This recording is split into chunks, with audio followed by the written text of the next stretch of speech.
अमित शाह की तस्वीरें भी आनी शुरू हो गई हैं और अमित शाह यहाँ पर पहुंचे हैं श्रद्धांजलि देने के लिए, क्योंकि वाकई बहुत दुखद है। अभी तक ऐसा इतिहास में नहीं देखा गया पर्यटक पहुंचे हों और कुछ इस तरह से उन्हें निशाना बनाया गया हो।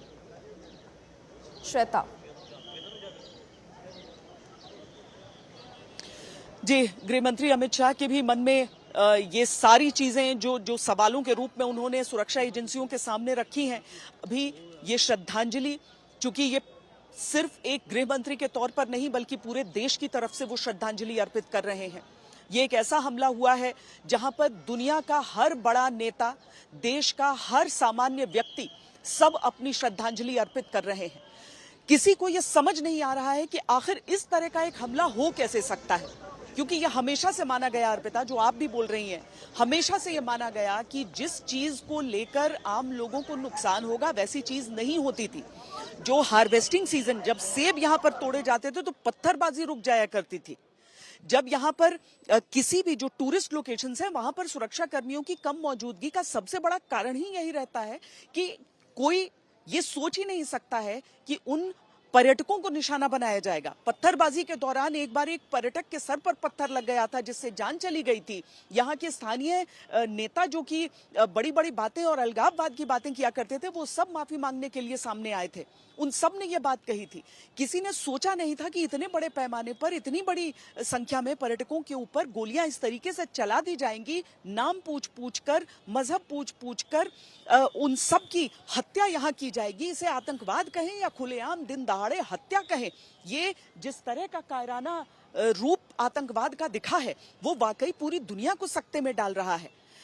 28 लोगों की संख्या दी जा रही है और समझिए कि अभी भी जो घायल हैं वो अस्पताल में और बहुत ही क्रिटिकल कंडीशन में बताए जा रहे हैं।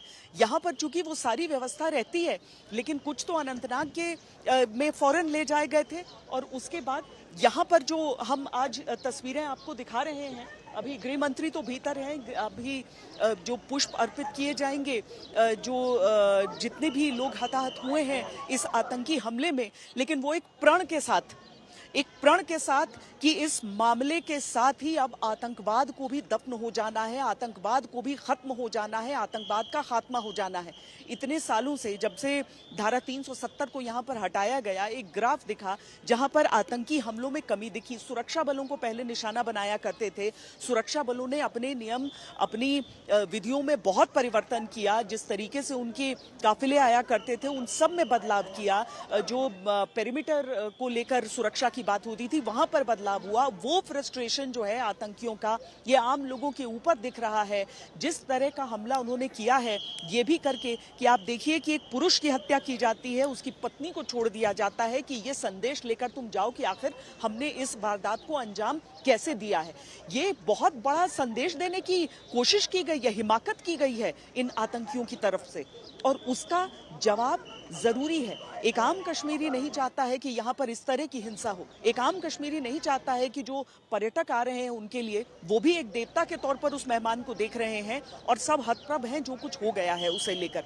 इस हरकत की, इस हिमाकत की का कोई समर्थन आपको यहाँ पर जम्मू कश्मीर के लोगों के बीच नहीं मिलेगा। लेकिन जिस तरीके से इस हमले को अंजाम दिया गया है, जहाँ पर धर्म को लेकर एक बहुत बड़ा मुद्दा उठ रहा है कि ये आतंक है या फिर इस्लामिक आतंक जिसको रूप देने की कोशिश की गई है, उसको लेकर नाराजगी बेहद आपको आम लोगों में भी, यहाँ के व्यापारियों में भी, सब में नजर आएगा, पूरे देश में, पूरी दुनिया में नजर आएगा। और इसीलिए जब आज हम यहाँ पर ये तस्वीरें देखते हैं जहाँ पर सभी जो वरिष्ठ अधिकारी हैं, अलग अलग सुरक्षा बलों के अलग अलग जो एजेंसियां यहाँ पर काम करती हैं, तालमेल और समन्वय के साथ, जो इस समय सोच रही हैं कि गलती कहाँ पर हुई है, उन गलतियों को पकड़ना है, उन सब को प्लग करना है, उन खामियों को प्लग करना है। केवल एक ये टूरिस्ट लोकेशन नहीं था, डेस्टिनेशन नहीं था, जम्मू कश्मीर में कई ऐसे इलाके हैं और उन सभी जगहों की वापस समीक्षा की आवश्यकता हो गई है।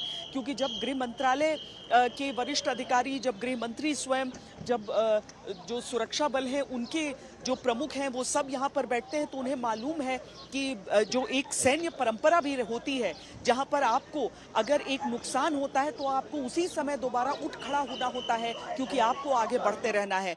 तो ऐसा नहीं है कि इस हमले के साथ यहाँ पर इस आतंकी हमले के साथ यहाँ अमन को, यहाँ पर पर्यटन को किसी तरीके का विराम लगने दिया जाएगा। यहाँ पर प्रशासन की तरफ से और सरकार की तरफ से भी ये कोशिशें जारी रहेंगी कि लोगों के बीच जो भरोसा था, जो बहुत बुरी तरीके से झकझोर दिया गया है इस एक हमले से, वो बहाल रहे, वो जारी रहे और किसी भी तरीके से यहाँ पर जो प्रगति हुई है उसमें किसी तरह का ब्रेक नहीं लगे। लेकिन ये झटका बहुत बड़ा है, ये झटका बहुत बड़ा है और इस समय बहुत बड़ी जिम्मेदारी और बहुत बड़ी चुनौती सरकार के सामने भी हो जाती है कि किस तरीके से लोगों में विश्वास वो बहाल रखे, लोगों का भरोसा बनाए रखे और साथ ही उन आतंकियों को ढूंढ निकाल कर उनका खात्मा भी किया जाए।